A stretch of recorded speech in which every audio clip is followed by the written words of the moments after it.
Bonjour, nous allons vous expliquer le métier de médium, origine, fonction et réalité.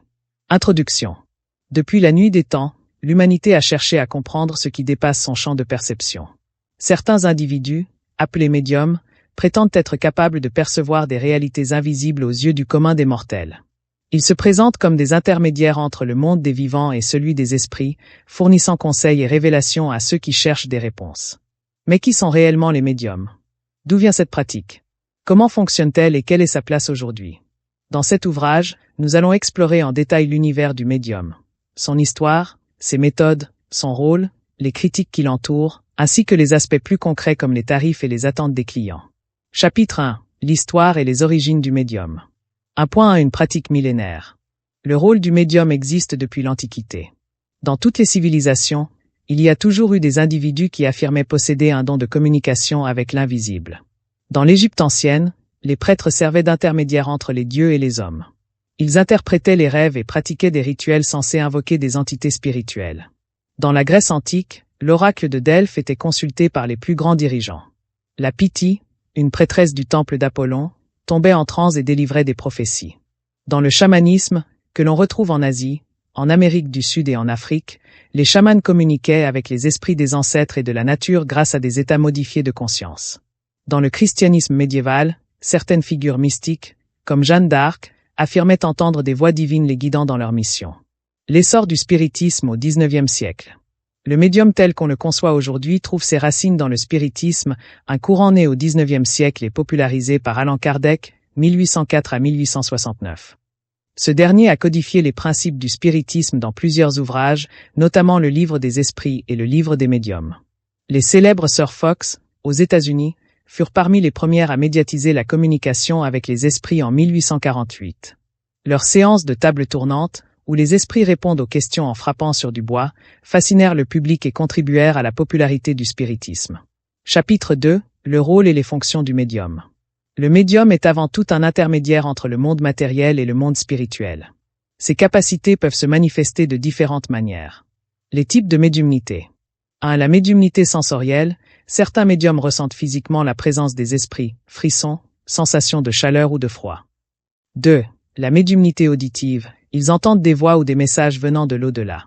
3. La médiumnité visuelle. Ils perçoivent des images, des ombres ou des entités.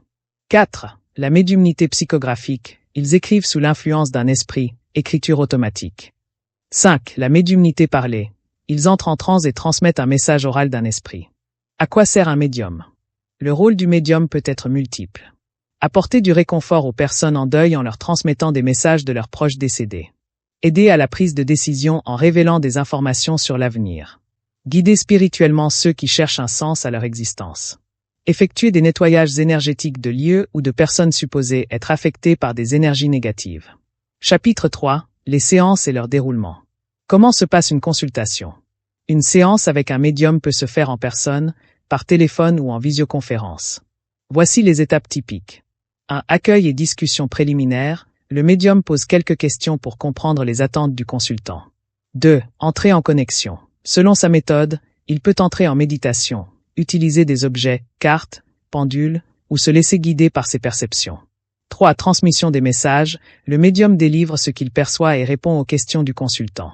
4. Clôture de la séance. Il donne des conseils sur la manière d'interpréter les messages reçus et termine la consultation. 3.2 Les tarifs pratiqués. Les prix varient énormément selon la notoriété du médium et la durée de la séance.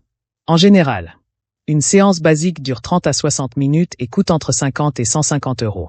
Certains médiums très réputés peuvent demander plusieurs centaines d'euros. Les séances à distance sont parfois moins chères que celles en cabinet. Chapitre 4. Controverses et analyses scientifiques. Ce que dit la science. Les scientifiques restent sceptiques face à la médiumnité. Plusieurs études ont tenté d'expliquer ce phénomène. Psychologie cognitive. Certains médiums utiliseraient des techniques d'analyse comportementale inconsciente pour déduire des informations sur leurs clients, cold reading. Effet Barnum. Les messages des médiums sont souvent vagues et interprétables de plusieurs manières, ce qui les rend convaincants pour beaucoup. Expérience paranormale. Certaines expériences suggèrent des phénomènes inexpliqués, mais aucune preuve scientifique n'a confirmé l'existence d'un lien entre les médiums et l'au-delà. Les dangers des charlatans.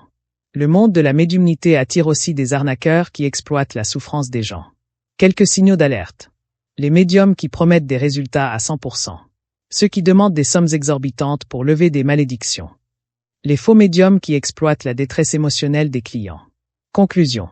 Le métier de médium, aussi fascinant que controversé, reste ancré dans la culture humaine depuis des millénaires. Qu'on y croit ou non, il répond à un besoin profond de spiritualité et d'espoir. Tandis que certains le considèrent comme un véritable don, d'autres y voient une simple technique psychologique bien rodée. Que l'on consulte un médium pour le réconfort, la curiosité ou la guidance, il est essentiel d'avoir un esprit critique et de ne pas se laisser manipuler par des promesses irréalistes. En fin de compte, chacun est libre de croire ou non à l'invisible.